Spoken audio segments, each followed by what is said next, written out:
Kevin, you do understand. Oh, Jesus! Oh, God! What the fuck did you do? What the fuck did you do?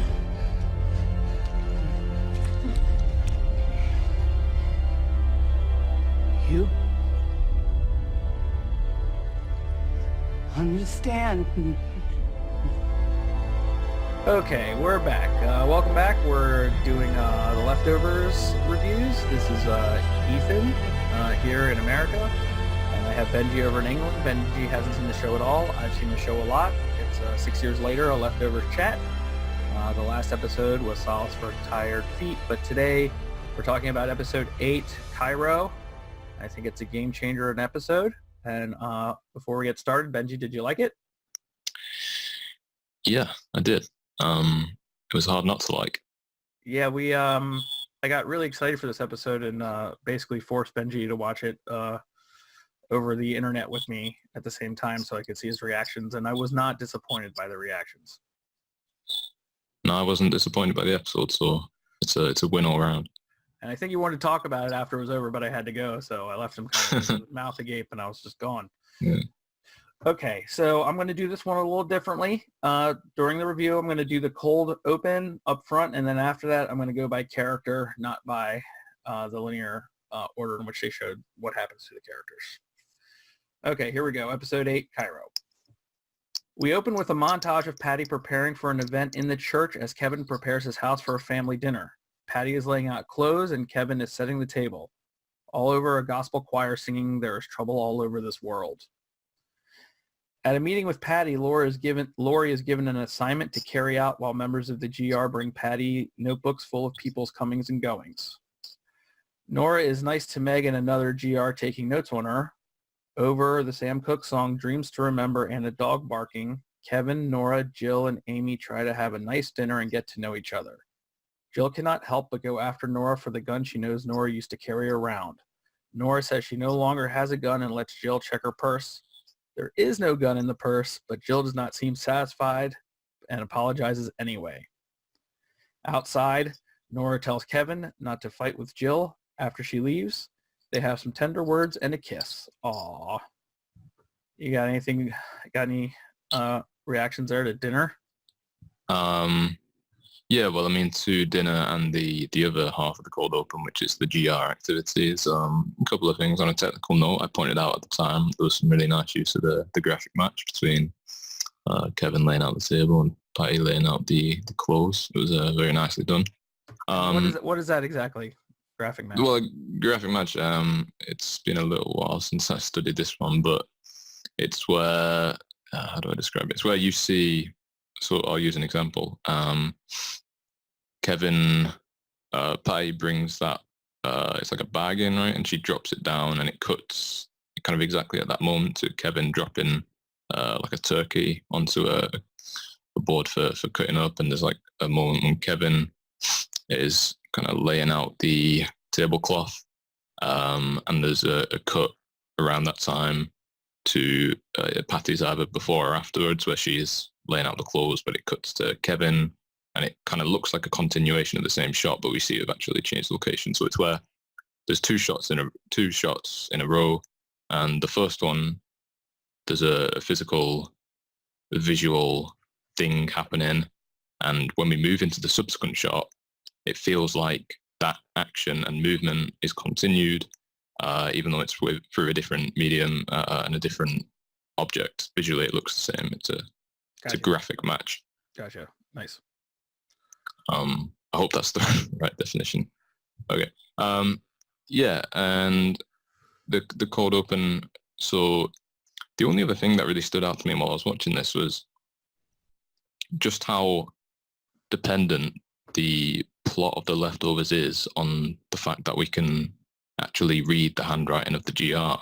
It occurred to me while I was watching that if I was a GR and if I was a central member of this series, it may not get very far because viewers would have no idea, what the GR are doing, and it would kind of lose a lot of that tension and foreshadowing, and so I guess we're pretty lucky in that regard that we can see what's going on. Well, what are they doing?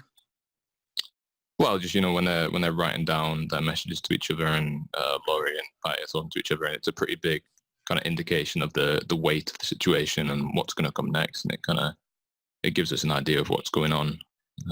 If it was me in that situation, we'd be a little bit lost there. Later, Kevin struggles to sleep, closes his eyes, and wakes up to a knock on the window of a truck. It is Dean, and they are somewhere in the woods. Completely disoriented, Kevin follows Dean into a strange cabin to find knocked out Patti tied to a chair. Credits. So now what I'm going to do is I'm going to go over the episode, but I'm not going to go in order of what we see. I'm going to go in order of the characters through the whole episode. We're going to do Jill's journey on this episode. The first time we see Jill and Aimee have an exchange about where Kevin is. Jill is clearly annoyed. The second time we see them, Jill, Aimee, and the twins are smoking weed in the park, and the conversation turns to Nora and how she is still pretending to be okay. Aimee says some people can still be okay. Jill accuses Aimee of sleeping with her dad, and a heartbroken Aimee said very sarcastically that she screwed Jill's father on, quote-unquote, a pile of guns. The FUs are exchanged, and Aimee storms off. So since this involves your favorite characters, the twins, what do you think of this? And does that happen in England, kids smoking weed outright in a park? No comment. No, I don't know. I don't. Okay. I mean, you smell it, you don't see it, I guess, over here. Okay. Yeah, to be honest, I have to admit, it took me probably far longer than it should have to realize that Aimee was being sarcastic in that. I guess I was kind of like the twins, who were a little bit not sure if she was telling the truth or not. And so I was kind of following the first half thinking, it's kind of graphic, that's a bit weird. And then by the end, and it was getting a bit more obvious that she was just kind of making this up. I mean, obviously I was relieved to hear that, but at the same time I was like, oh, kind of took me a little while to put that one together. Well, I mean, this actress is so good in this and a couple other things I've seen her in, Emily Mead.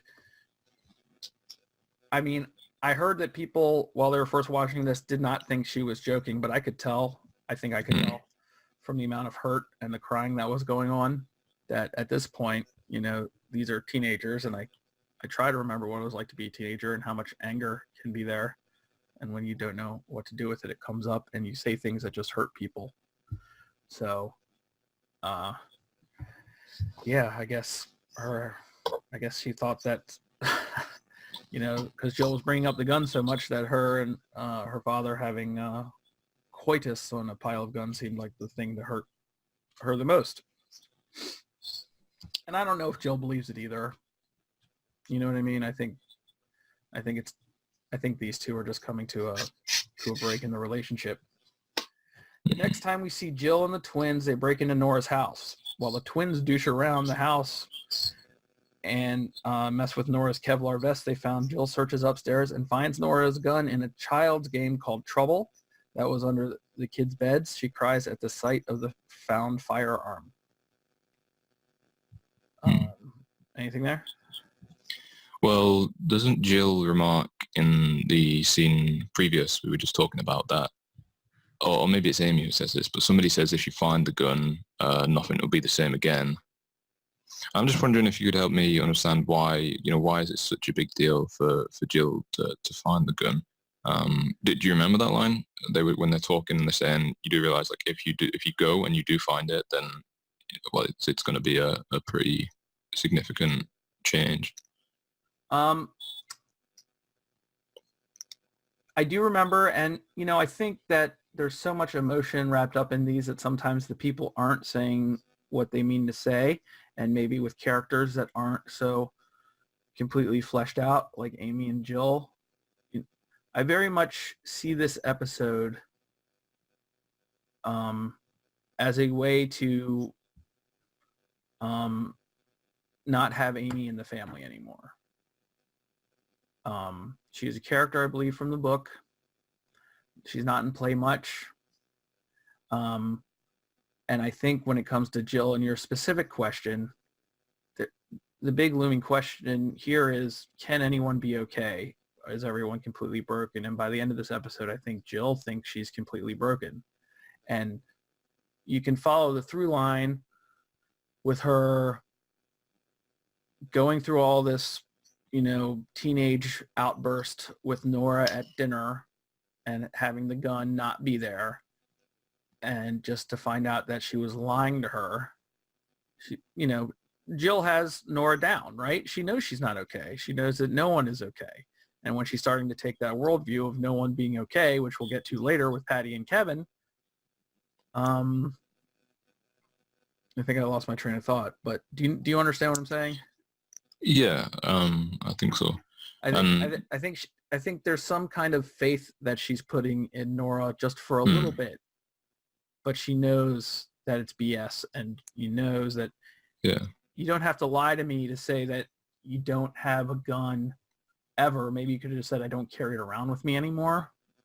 But if I were a single person living in a house by myself and I lost my family, I'd probably keep a gun somewhere too.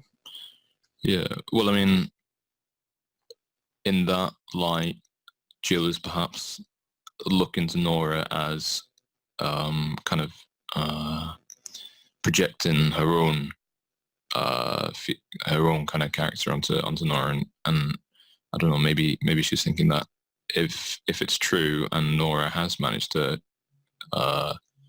become somewhat okay, then there's still hope for her.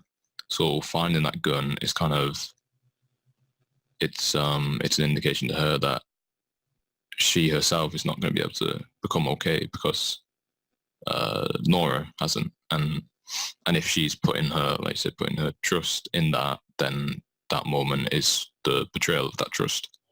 And sure, and it's like goes around, like, you can't compare people's pain. You know what I mean?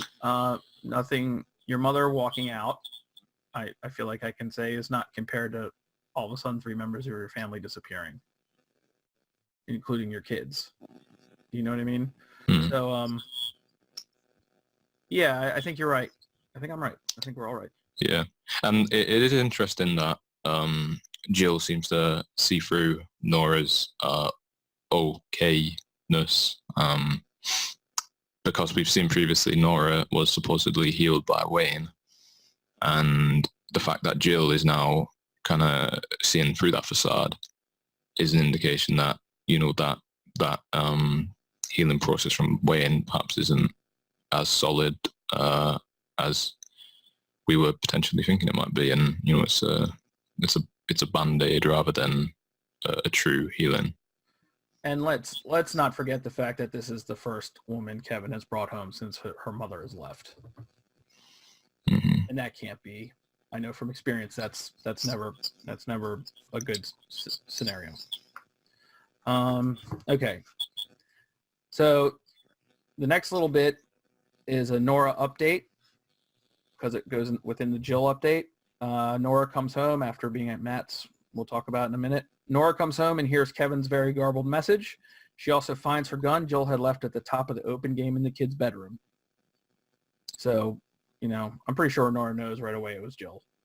And they made sure we knew for sure that she had a dog this time. So Jill could get through the door to break in. Yeah. Because they showed a picture of the dog later with them, and she mentioned she had a dog named Buddy. Yeah, they really drove that one home. I forgot, actually, while we were talking about that, Jill finding the gun scene, it was a really weird, the shift in tone. You have the twins kind of playing Keystone Cops downstairs with the Kevlar vest, and it feels kind of light. And then when Jill goes into the room, and it's the room of Nora's kid, who's obviously departed, and there's that Teddy on the floor, and there's a gun in the box. It's like it really wipes the smile off my face for sure. Yeah, I mean those twins are meant to be comic relief, and sometimes they're just annoying relief. In the last bit, Aimee passes Jill as she's moving out of the Garvey house. This is a goodbye full of anger and grief. Jill goes outside with a knife, moves towards the barking dog.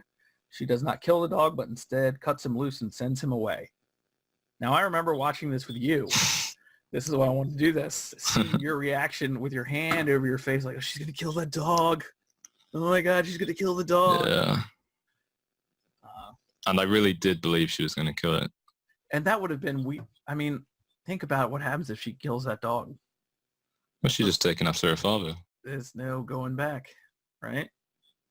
Yeah. It's not our dog. They're not our dog anymore. Did you have any thoughts on Jill and Aimee and their passage through this episode?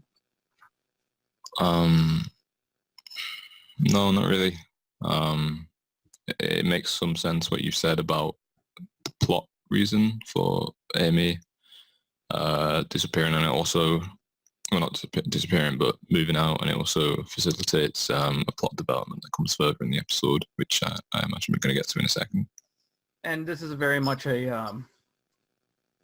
is like a mixture between like heavy mythology, which this whole show is mythology, if you understand the term, and like a set piece episode too. It does both things very well. But some things are a bit rushed. I think the Aimee Jill thing is kind of abrupt and rushed a little. But yeah, well, I was surprised to hear she was moving out after one argument. Maybe after 3 or 4, but yeah, I think it's been building for a while, and Jill has seen what Amy's been trying to do with Kevin, and she has been trying to do it with Kevin. She has been trying to get him in a bad situation with her. And I think Jill sees that, and I think she's sick of it. Yeah, and there was also the tension between Kevin and Aimee, maybe last episode, where he was, saying, "Do you enjoy being here?" He was implying it's not. Yeah. Right. Okay, we're gonna move on to Meg and Laurie for this. Okay. We're not going to finish the Jill development, or are we coming back to that? We'll be coming that at the end of the Meg and Laurie. Okay. Okay. Mm-hmm. So I'm just going to read Meg and Laurie. Here we go. Meg is losing her shit completely, beating the hell out of Matt as he keeps saying, "Come home, Megan," and passing out flyers. This time the subject of the flyers is Meg's mother. Laurie gets Meg back to the house, and they decide to wait to see what Patti says, quote unquote, Patti says. That's the first segment. Their second segment, Meg wants answers as to why the GR can't be more violent. Laurie says that violence is weak, and they go to Matt's house to apologize. Here we learn that Meg's mother died one day before the great departure. Matt said her grief was hijacked and she had the right to be angry. Nora is there, and after the apology, Nora quite pointedly mentions that she had dinner with Jill and Laurie should go home and apologize to her as well. In this third segment, Meg will not shut up with Laurie about Nora. Eventually, Laurie slaps her in the face. While Laurie isn't looking, we notice a smile as it creeps across Meg's face. Laurie conducts a sketchy deal with gentlemen who sell the GR a truck full of body-sized packages. The GR load the cargo into the church, taking extra care with the smaller packages. So I think this, before I read the last segment, I think the stuff with Meg, which I noticed a lot more this time, is very interesting. About how her mom died the day before. And that's kind of where it seems a lot of her pain comes from. How much temper she has. Did you notice all that stuff?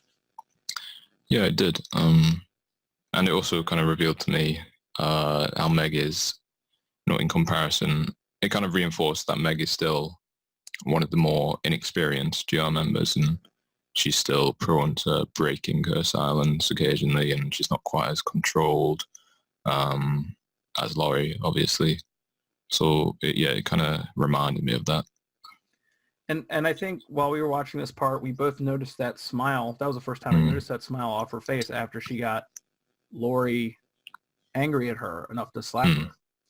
And that really speaks a lot, I think, to Meg's character. Yeah, well, we've definitely seen before that she likes getting under people's skin. Yeah, and you know, this person had just made her go to apologize. You know, she's got diarrhea of the mouth and she can't stop it, but she wants to take action.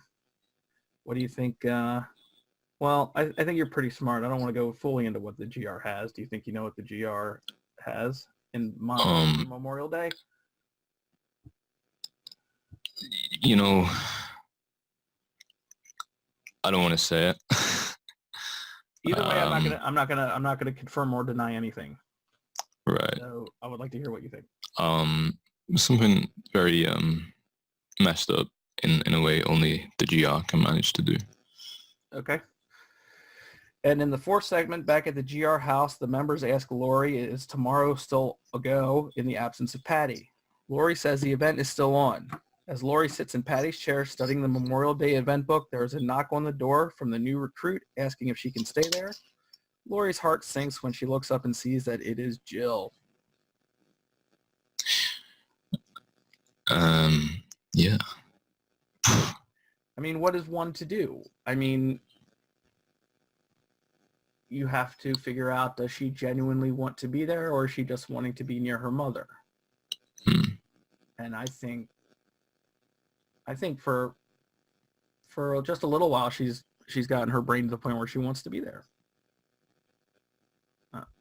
I don't know what you took away from it. I just, you know, it's half and half, and Laurie has to deal with it. It's the bed she's made, and, you know, maybe they have policy about sending family members to a different one. And it also seems to me at the end of this that when Patti's not around, Laurie is in charge of the GR. She has been promoted, right? So that's where we're at with that. Yeah. Well, there was a couple of things. The first thought going through my mind when Jill walks in the door wasn't actually about Laurie or Jill, it was about Kevin. And, you know, I'm very much looking forward to seeing Kevin's reaction to this. I don't know if looking forward to is the right word. I'm very interested to see how he reacts. Because obviously losing Laurie to the GR was a huge, I mean, that's been one of the kind of the motivations for his actions as a character from episode 1 through 8 has been about his wife and his wife joining the GR and the impact that had on him. So, you know, I can only imagine what's going to happen now that his daughter is also there. And I mean, you know, when it only just occurred to me as I was saying this, but he's going to go home to a pretty empty house. Amy's left, Jill's left, and she even got the dog away. So Kevin is really going home to nobody right now. And I don't know if that was intentional, but... Well, I wouldn't know. I haven't seen the show. Are you ready to move on to Kevin and Patti? Yeah, one other thing about Jill was I was trying to... You know, obviously she walked in through the doors of the GR, and after the episode I was trying to think, I was like, well, we know how kind of smart the creators of this show are. Has there been any kind of foreshadowing or indication that Jill would at one point become a member of the GR? And the only connection I could come up with in my mind was that, as far as I can remember, Jill is one of the only people we see outside of the GR members smoking. Obviously, Aimee aside, it's usually Jill and Aimee as a pair, right? There may have been other people, but definitely one of the most. But they're just kids looking cool smoking. Yeah, I know, but they're smoking, and that's like, you know, cool. Have you seen people smoke? It's cool. I don't know if smoking is cool in this world. If you imagine you've got a world where everybody hates this cult of people, and that cult of people is known for smoking. You know, Kevin quit smoking because of it. How many other people do you think quit smoking because of it? I don't know. I don't know if it is as cool in this world as, you know, in our world. Not that it's especially cool in our world, but I don't know. Jill's been smoking last few episodes. Well, maybe not the last few. We've seen her smoking a few times. Now she's in the GR. I don't know if that's an entire coincidence. Obviously, I'm not suggesting Amy's going to rock up at the door, but it does seem interesting enough for me to point it out that, you know, one of the only characters we see smoking happens to be a character who later joins the GR, a rank of chain smokers. Yep. It makes sense to me. I don't know if that's groundwork. Like I've said, I was kind of joking, but, you know, I don't know if that's like laying groundwork for Jill joining the GR, or if that's just a thing teens do. the thing teens do to quote unquote look cool. You know what I mean? Yeah, well, I mean, maybe there are other teens smoking when Jill's at those parties and stuff, and there may well be, but there's definitely been more scenes of Jill smoking than most other characters. You know, when I was a kid, the sight of John Travolta having a cigarette in Grease made me want to smoke. And then the sign of John Travolta in Urban Cowboy and smoking made me want to smoke. So thanks. And then thanks, John. Seeing John Travolta take heroin in Pulp Fiction made you want to take heroin? No. Train spotting, my friend. Train spotting made me want to take heroin. Okay. Kidding. Anyway, let's go into Kevin, Patti, shall we? Uh-huh. This is going to be the longest segment, of course, and I'll stop after each one to see what is going on with you inside that brain. In the first break, Kevin tries to get information out of Dean as to what happened last night. We see Kevin have flashes of the abduction. Kevin confesses to Dean that he doesn't remember. Dean lets Kevin know that it was all Kevin's idea and that Kevin and Dean abducted after many drinks at the bar Patti off the street. It was also Kevin's idea to take her to Cairo, New York, where Kevin used to go to camp. Dean also reminds Kevin that he took the dog home after he bet Dean he could civilize the dog. Mm-hmm. Patti wakes up. Kevin tries to apologize and see if she is okay. She spits in his face and lets him know that she will go out of her way to make sure everyone knows, including the authorities. What he did, he will lose his job and child, so he should finish what he started. So just the fact that before the cold open that this had happened, what were you thinking, that like she was being held hostage, basically? Well, yeah, that was more or less what I was thinking. Did they show it? Crazy turn, right? Yeah, did they show it in the cold open? Was it like right at the end of it? Right at the end of the cold open, it was like, oh. Oh, okay. Yeah. Yeah, I think I remember that.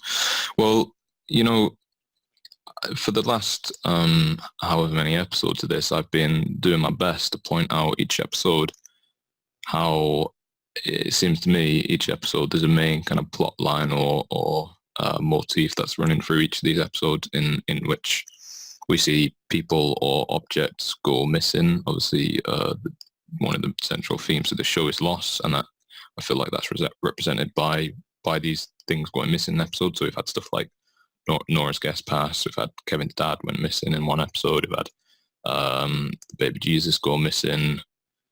Kevin's shirt's going missing. You know, I could go on. I believe most of the episodes we covered, there have been things or people that have gone missing. I don't know if I got them all there, but if you go back and listen, you'll notice I point them out. And obviously this time, the big thing to go missing is Patti herself, leader of the GR. So I don't have a lot to say about that, just apart from pointing out that this trend seems to be continuing. And I don't know, I feel like in episodes going forward, given that I now have a few under my belt noticing this, I'm going to be trying pretty hard to spot this. But I, point out if it ever feels like I'm shoehorning it in, because I assume at some point there's not going to be one of these to note. But while it's lasting, I'm enjoying picking them up. Okay, I'll let you know. But yeah, it's definitely Patti is the missing thing this episode. That's for sure. Mm-hmm. And Kevin's brain. Kevin's what? Kevin's brain? Yeah, I'm going to get to that. Okay, in the second segment, while Kevin tries to give Patti a cigarette, Dean sits in frustration. Patti offers Kevin a cig and he refuses. Patti says the GR doesn't take orders. He also mentions that she has tried very hard to find out any information on Dean and cannot find any. Patti says about Dean, quote unquote, as far as I can tell, he's a ghost. Dean fires back, I prefer to think of myself as a guardian angel. Dean angrily tells Kevin that Kevin wants to murder Patti for what she did to his life in his town and there has to be consequences. Dean tells Kevin he should go back to sleep because he needs to talk to the other guy. Mm-hmm. A lot of cryptic things there. Yeah. Well, I mean, that is Dean in a nutshell, right? I swear that guy is an enigma. I mean, if we hadn't seen on multiple occasions other people kind of acknowledged Dean's existence, in a fairly reliable way. Like he was in a town hall meeting. It was in when the GR were on a search party. He was on the doorstep and Jill saw him. If it weren't for all that, I would still be, going on the tangent that he doesn't exist and he's, some sort of figment of Kevin's imagination, just because of how often he seems to be popping up in these situations in close proximity to Kevin. But I don't know, that's what it feels like it wants to be, but it can't be because we've seen previously that, it can't be the case. So I am very interested to see just who this guy is. And it's almost a little inconsistent, right? Mm-hmm. It's almost a little inconsistent. Patty's an expert on finding people. She can't find anything on him, but people see him and they know who he is. Or he has he at least has a friendly walk-by relationship with the police, as we've seen. Yeah, well, he did mention in the town hall meeting that he'd moved into the town, right? Right. And he says something like he heard it was a nice town, maybe. Yeah. Which Kevin calls him out on.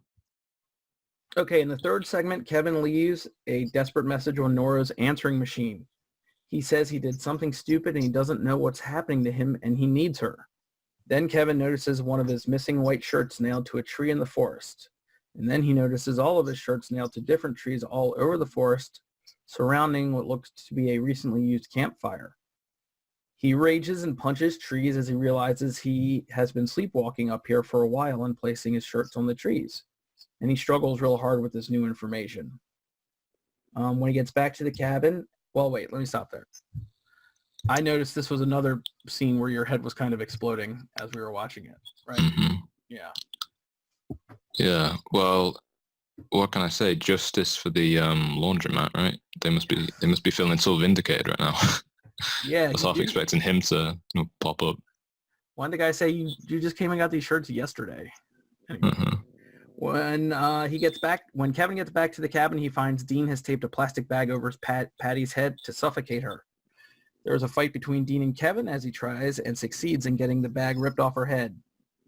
Dean has had it, leaves, saying to the air on the way out, "Oh, shut the fuck up, I tried." Benji, who is Dean talking to? I did notice that, but I didn't notice he was talking to the air. I mean, obviously there was nobody else there for him to be talking to, so I don't know, maybe my mind was so wrapped up in the kind of bombshells of all this other stuff that kind of just flew by me. But I would imagine that sounds like exactly the kind of line that Kevin Sr. would be using. So it sounds like whoever Kevin Sr. believes is in touch with, maybe Dean's on that same wavelength. Maybe it's the boss of the Guardian Angels. Right. And I mean, we've actually heard Kevin Sr. deliver very similar lines, like verbatim. I don't know if word for word, but he's said stuff like that before, right? Like, I'm trying, or trying my best, or I can't remember what it was, but it was along those lines. Sure. All right, so now we're going to get to the fourth section of their story, what I believe to be one of the most important conversations in the entire series of The Leftovers. I've written down a lot of quotes from it, which I will try to quote. Forgive me, I do not sound like Ann Dowd, but I just think they're really important. So Kevin and Patti discuss what Kevin is going to do next. She makes it clear that she will not let it go when they return. What follows next is a manifesto for the guilty remnant. She goes on about the departure and how it was constantly on her mind. Patti says, I mean, come on, what else is there to think about? She continues, it doesn't matter what happened, but the difference between you and me is that I accept that it did. And while you push it aside, while you ignore it, we strip ourselves of everything that distracts us from it. We strip away the colorful diversions that keep us from remembering. We strip away attachment, fear and love, and hatred and anger until we are erased, until we are a blank slate. We are living reminders of what you try so desperately to forget. And we are ready and we are waiting because it's not going to be long now. So in that sentence, you have basically what they stand for. Mm-hmm. Was this any kind of window for you to eat. Yeah, well, I mean, we've seen kind of hints and bits and pieces of that. That, I don't know, manifesto, if you will. We've seen stuff like that indicated, but never in such a. We've never seen it laid out before. It's like that. Yeah, and it was, it was satisfying. It was satisfying. It's like, okay, there's a worldview here, and while I don't agree with it, I see it. I see that it's there, and I see right, and it no longer allows you to just pin them down as crazy. You can see that she obviously has good possession of her, mental faculties, and she believes she's acting on this higher purpose, but she's still acting, rationally according to her morals and her principles. So it definitely, in a way, it does humanize them. Because when we view them as, irrational and crazy cult members who are just off their head, there's definitely a level of dehumanization to that, and we see that in the way everyone else in the show treats them, like the government and the other members of the town. They seem to have that view that we also may share, which is that they're not quite human. And it's interesting when you hear this, because you realize they are, one, they are human, and they are acting, in their eyes, they're acting rationally and doing the kind of correct course of action. But also, in a way, maybe the fact people don't see them as human is the very thing that they want. She's saying there they want to be erased, blank slates. It sounds to me like they don't want to be seen as fully human. I don't think it matters to them to be seen as human as long as they're seen in the first place, and as long as they're seen as a reminder. They don't need to be, they don't need to be seen as human in order to accomplish their job and their purpose. And maybe that is the point, and that's what she's saying about stripping away all these passions and everything that makes a person human, and creating them in that blank slate. And it leads kind of right into the next little section they talk about, right? Because it speaks directly to what you just said. Kevin says it's bullshit, and they discuss why Laurie left the GR. Patti tells him she didn't join the GR due to his infidelity, and then reminds him, and I quote, "Kevin, there was a time I told Laurie everything, and then there was a time she told me everything." Patti says the GR offered Laurie purpose, something to live and to die for. Patti reveals that it was the GR who stoned Gladys, and Gladys knew it was coming, and that Laurie will be ready when her time comes. She also says that Kevin and everyone else will be ready, and that all they need is just a little push. So with what you said, them not wanting to be seen as human or individuals, but Patti says the exact point of what we did to Gladys, which is a big reveal, is that so you would know her name. And that was another time I saw your head explode. And I knew that this was going to be the head explosion episode. That's why I wanted to watch it with you when you went. Yeah. And man, where are you on that so revelation with Gladys?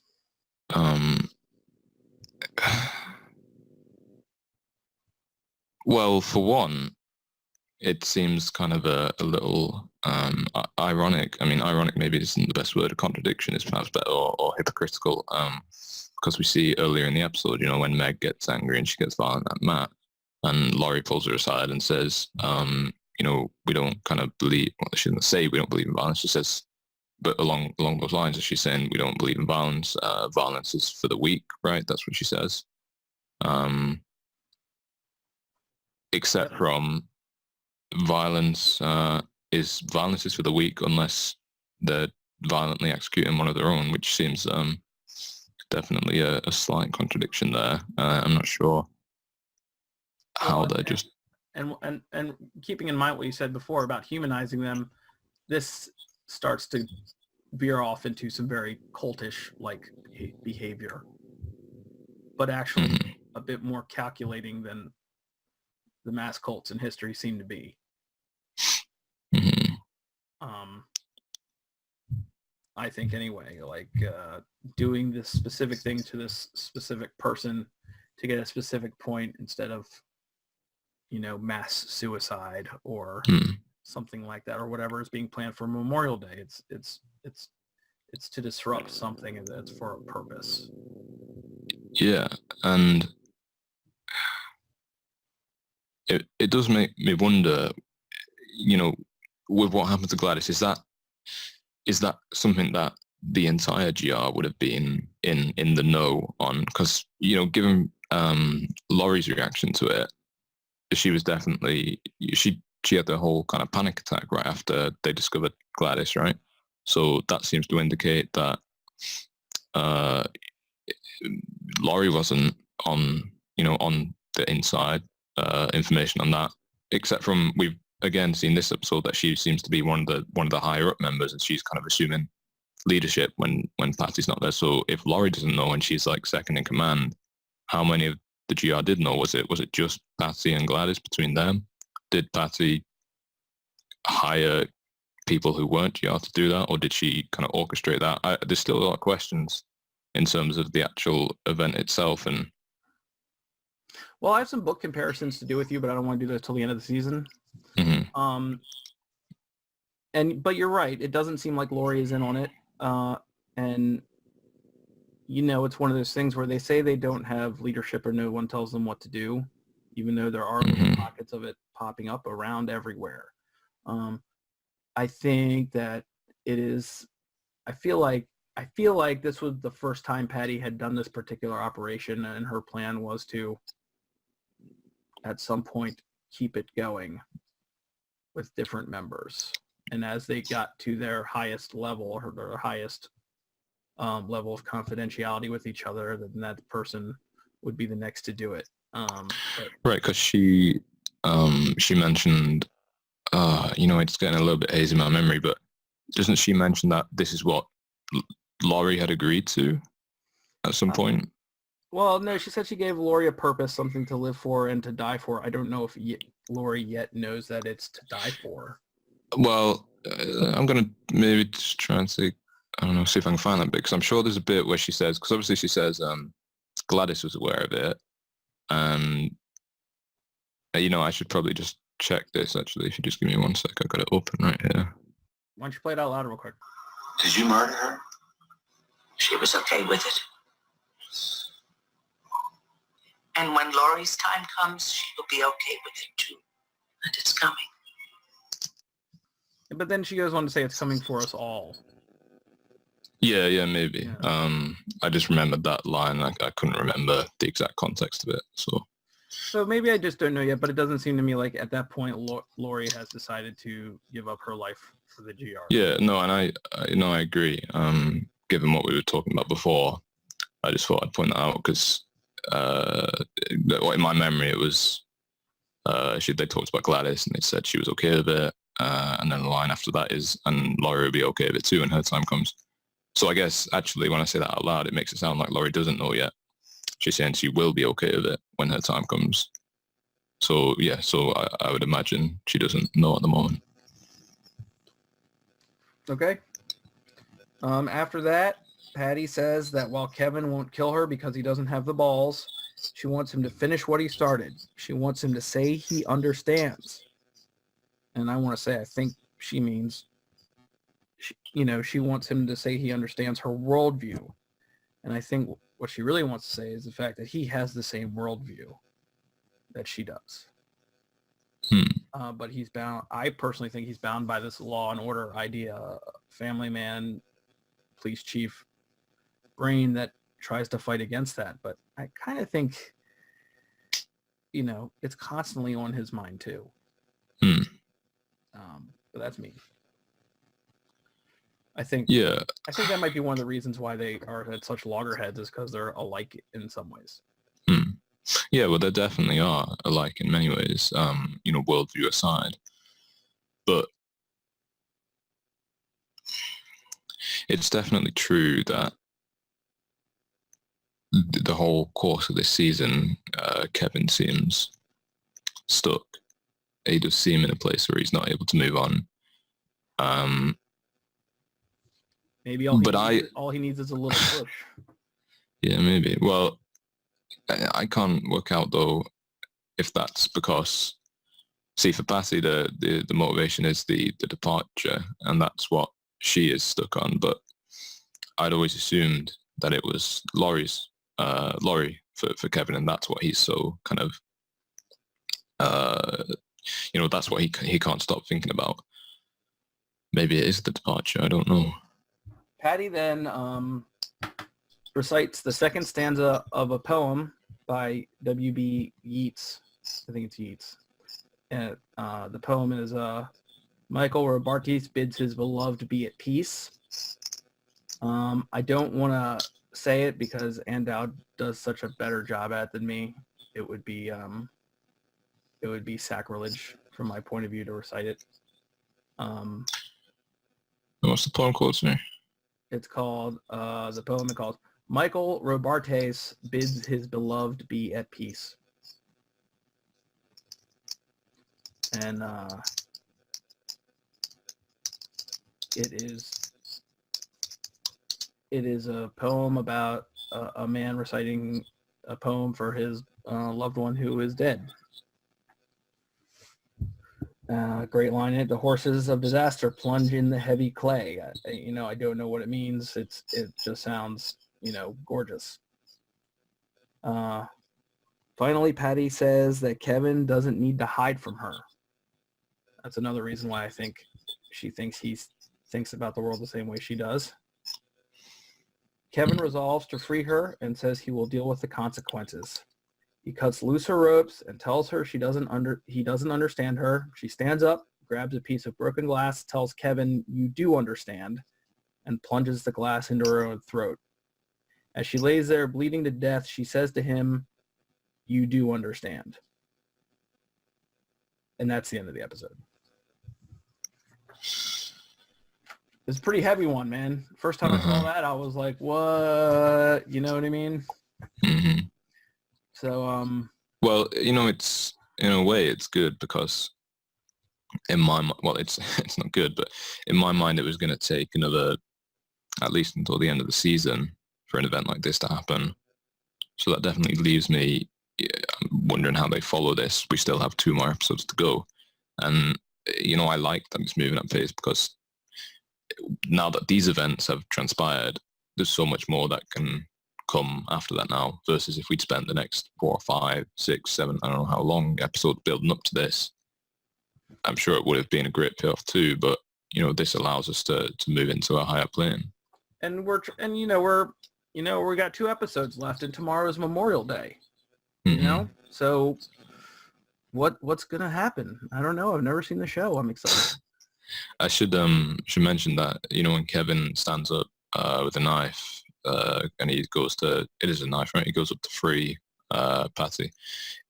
It's not the first time this episode that was kind of faked out by the knife, right? Because we have that moment with Jill where Jill pulls out a knife and you think she's gonna kill the dog, but she sets it free, and then Kevin pulls out the knife and you think he's gonna kill Patti and sets her free. In this whole episode, I'm thinking that she just wants him to kill her. And she knew from the second she was in that situation, she wasn't coming back. Well, yeah, but she couldn't, obviously, I don't believe she was quite at the level of mastermind to have caused this whole thing to happen in the first place, right? So that was still not her first kind of, it wasn't her plan for this to happen, even though she planned for it to happen after she got captured by Kevin. But I agree. If it had been otherwise, she wouldn't have chosen for that to happen, right? She sort of just, in her mind, she did that was the only outcome of that scenario. And I also think that, like, all these people for the guilty remnant, they want to get people. You know what I mean? So them getting Laurie was a big get for them. Do you know what I mean? So them trying to get Nora, that's another get for them. In her mind, in Patti's mind, there is no bigger get for her than Kevin. Do you know what I mean? And even if it comes with even if it takes me to die for you to understand that this is how the world is now, this is what's going to happen. Anyway, that's my personal take on it. Yeah. And I mean, on a viewing level, it's kind of a shame, because she is such a great actress that we probably won't be seeing her again. I mean, who knows? Maybe we will. I haven't seen the show, but I don't know. It seems unlikely at this point. Well, we got 2 more episodes this season. Hopefully, we'll get together soon to talk about them and watch them. I just want to thank you again for having the power that I could not, and holding off on watching the episodes until we're done talking about them. And thanks a lot, man. You're welcome. It's been this was a great episode. So I forgot. I don't know. We haven't come back around to ranking for a little bit. I don't know if we did, or maybe we did last episode. I can't remember. But either way, I should say this one's kind of jumped straight to the top. Nice. Maybe as expected, but that's fine. It's a great episode. It is a great episode. All right, man. I'll talk to you soon. Okay. Cheers.